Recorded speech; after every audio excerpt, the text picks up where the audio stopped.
I think to start, I want to tell the audience a story about Gary Cohn. Back in the early days of the Trudeau era, our first Davos here, when you were still allowed to tell people you were going to Davos. I still you go. still do. I still go. I have to admit it. So. Yeah, exactly. Dominic Barton, I think, actually scheduled a roundtable breakfast for us, and the Prime Minister chaired it. And we went around the table, and Gary and a bunch of other very, very senior, mostly U.S. business people were there. And we asked everybody who was going to be the next president of the United States. And there was one person around the table who said it was going to be Donald Trump, and it was you.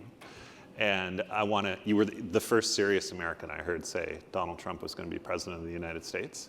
Why did you think that then, and what do you think now? So I think in that, well, I'll tell you what I was thinking in that period of time. So I'm from Ohio. In that period of time, Ohio was a swing state. Yeah. I think it's no longer potentially a swing state.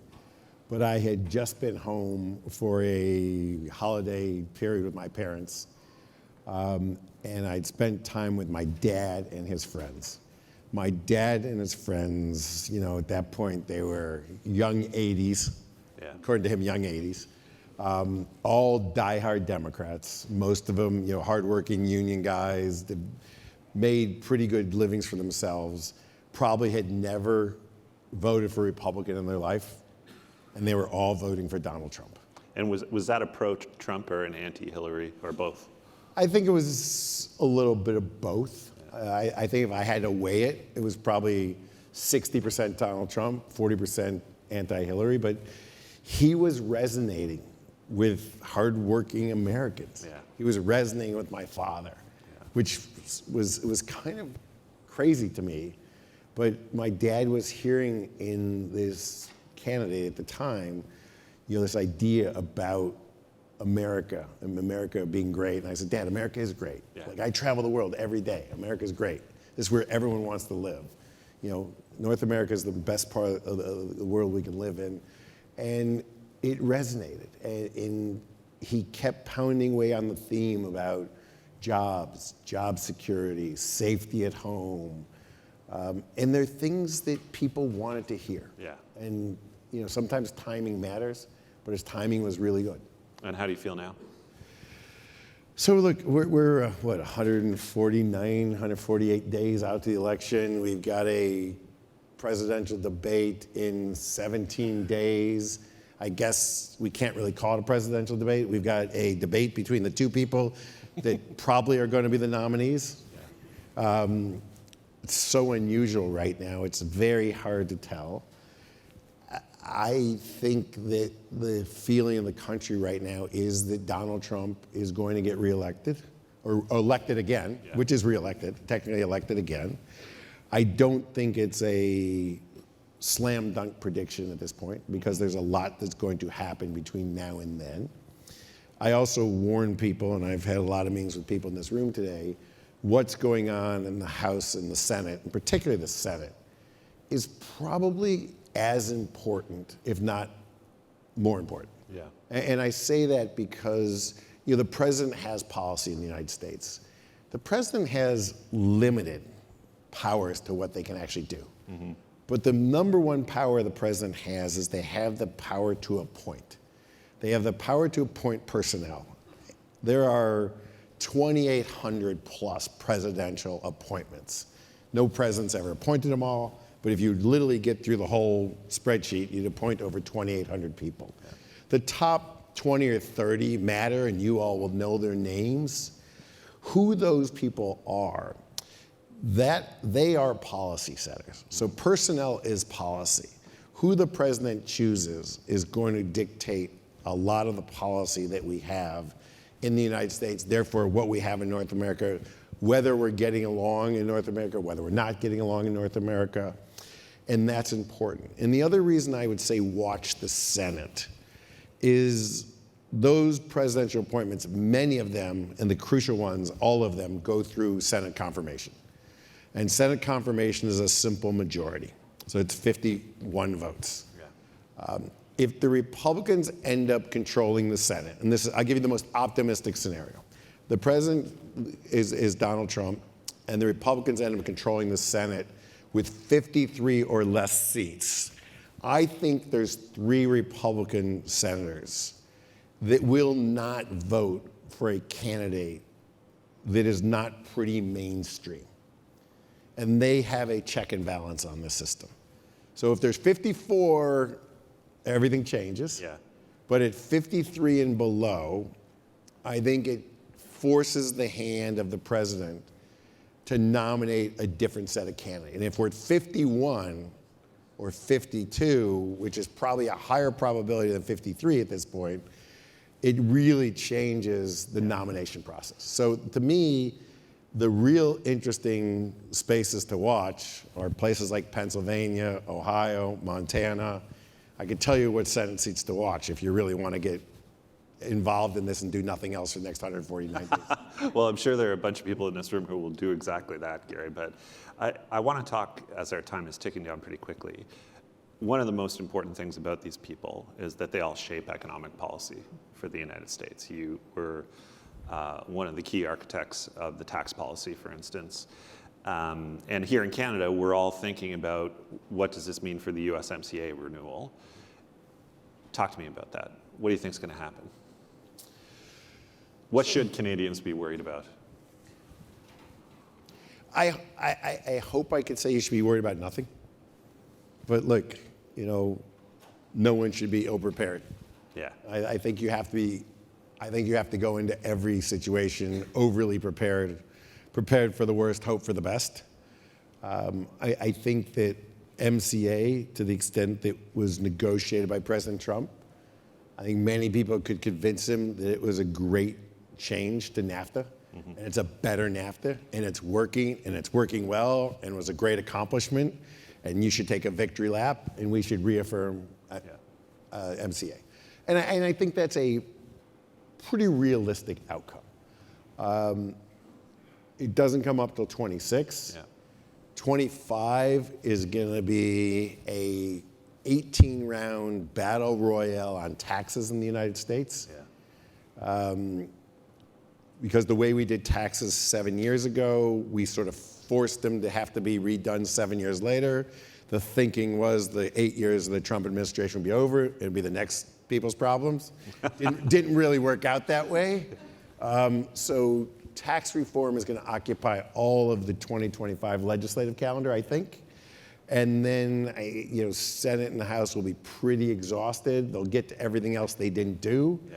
And I don't think they're going to be up for an MCA battle. I don't think so. I actually think it's probably in pretty good shape. So do you think put your IBM hat on for a second, do you think that policy shapes an economic environment that the company can thrive in? How do you feel about the... Look, I think some people in this room might have a better opinion than I do, but from my perspective, I say yes. I think that North America right now is thriving. We're probably the envy of the world right now from a economic standpoint. We've got continuous growth, we've got continuous GDP growth, we're growing our economy, we've got wage growth, we've got unemployment levels that people are envious of. So the North American economy as a whole... Do you really mean North America? Well, I know a big part of... Are you being polite? We're 340 million jobs. We're 340 million of North America, so you guys can tag along. It's okay. 40. It's if you take the whole, 80%. I shot for 80% in my life. Yeah. B's get degrees. So I'm happy to get a B. Look, the U.S. economy is very strong. Yeah. I think the import-export relationships between Canada, U.S. are very, very strong. I think the need for us to thrive off of each other is getting more and more essential. And I say that because I look, having worked in the White House myopically from the U.S. side, what don't we have in the U.S. that we need? What vital things do we not have? Canada has a lot of the vital things we don't have right now. And you just have to admit that, whether it's rare earths to make batteries, or whether it's electricity to drive the grid that everyone's trying to electrify to make everything electric. We're very complementary to each other right now, and we look to Mexico, and we've still got a relatively cheap labor market. So we've got a interesting combination in North America right now. Well, over breakfast this morning, you spoke very eloquently about the power needs that are being driven by the digitization of the economy. Do you want to talk for the rest of the class about that? What makes you optimistic that we're going to create all this energy that we're going to need? Well, I'm not sure we're going to create all this energy. So, look, I've been on this issue, kick, bandwagon, whatever you want to tell your friends I'm on, but I'm on it. I've been on it for over a year, talking to anyone that listen, that this whole technology evolution, because it's not a revolution, we're evolving, this whole technology evolution and the whole clean evolution that goes with it, which is EVs and clean manufacturing, it only consumes really one thing.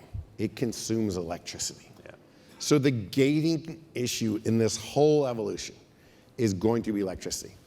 And look, EVs are one thing. We probably could have dealt with the EV expansion in North America. We maybe could have dealt with the electrification of manufacturing because we're not that big at manufacturing. We cannot, in any way, shape, or form, handle the data center explosion that we're on the verge of. Yeah. So when you see NVIDIA as a $3 trillion company, second largest company in the world, growing because they're selling semiconductors, well, that's really nice, but those semiconductors don't have a value unless you can plug them into electricity in an air-conditioned building that runs 7 days a week, 24 hours a day. And it consumes enormous. You have no idea how much electricity these things consume. So unless we can figure out a grid that works, and I know people say, look, we're going to get the generation thing figured out. We may not. I'm sort of in the more negative side of that, knowing that it takes us, 16 to 18 years to give a permit to build a nuclear power plant. I'm not that optimistic, but electricity doesn't move well. It doesn't transport well over long distances. You put in 100, you don't take out 100. You take out substantially less than 100. And the farther you move it, the less you take out. What I do know is data moves really fast, and there's no loss of data. So the risk to us as a sort of economic area is other parts of the world can go build really cheap electricity. We can move data centers anywhere we want in the world, and we'll just move the data, because that's going to be the economic frontier, and that's going to be the most efficient place to be. That would be a really bad outcome for all of us. Yeah.